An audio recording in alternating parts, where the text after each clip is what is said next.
તો મિત્રો સ્વાગત છે તમારું એક નવા વિડીયોમાં। આજે આપણે વાત કરવાના છે માવઠા વિશે। શું દિવાળીમાં માથે વરસાદ આવશે, માવઠું આવશે કે નહીં? તો ચાલો વિડીયોને શરૂ કરી। ચેનલમાં ન હોય તો કરી દેજો ચેનલને સબસ્ક્રાઇબ અને વિડીયોને કરી દેજો લાઇક। તો ચાલો વિડીયોને શરૂ કરી દેવી। તો મિત્રો પરેશ ગોસ્વામી હાલમાં એક આગાહી કરી છે ઝાપટા 16, 17 ને 18 તારીખમાં મિત્રો સૌરાષ્ટ્રના અમુક વિસ્તારોમાં, જ્યાં મિત્રો અમુક જ વિસ્તારોમાં દરિયાકાંઠાના, એ પણ દરિયાકાંઠાના વિસ્તારોમાં અમુક જગ્યામાં જે છે છૂટા છવાયા પણ નુકસાન નહીં કરે એવા ઝાપટા પડી શકે છે 16, 17 ને 18 તારીખે। એટલે મિત્રો દિવાળી માથે કોઈ ભારે વરસાદની શક્યતા હજી સુધી નથી, એટલે કોઈએ ગભરાવાનું કે ડરવાની જરૂરત નથી। અને મિત્રો જ્યાં પણ વરસાદ પડશે, અને વરસાદ તો કહેવાય જ નહીં, ઝાપટા જ કહેવાય, એટલે મિનિમમ જમીન જે છે પલળી જાય અને નુકસાન પણ ન થાય એટલો છૂટા છવાયા અને કમજોર વરસાદ પડશે। તો એ મિત્રો વાત સારી છે, કેમ કે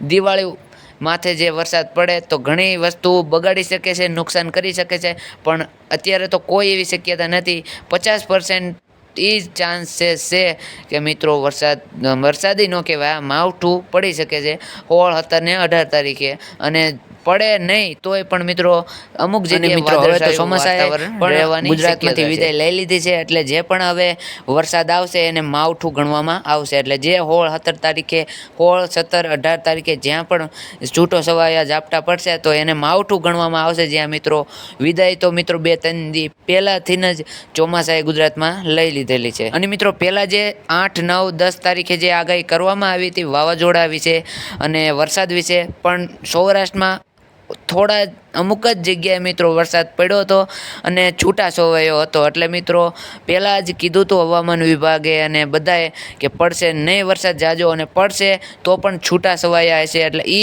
પ્રમાણે પણ વરસાદ પડ્યો હતો।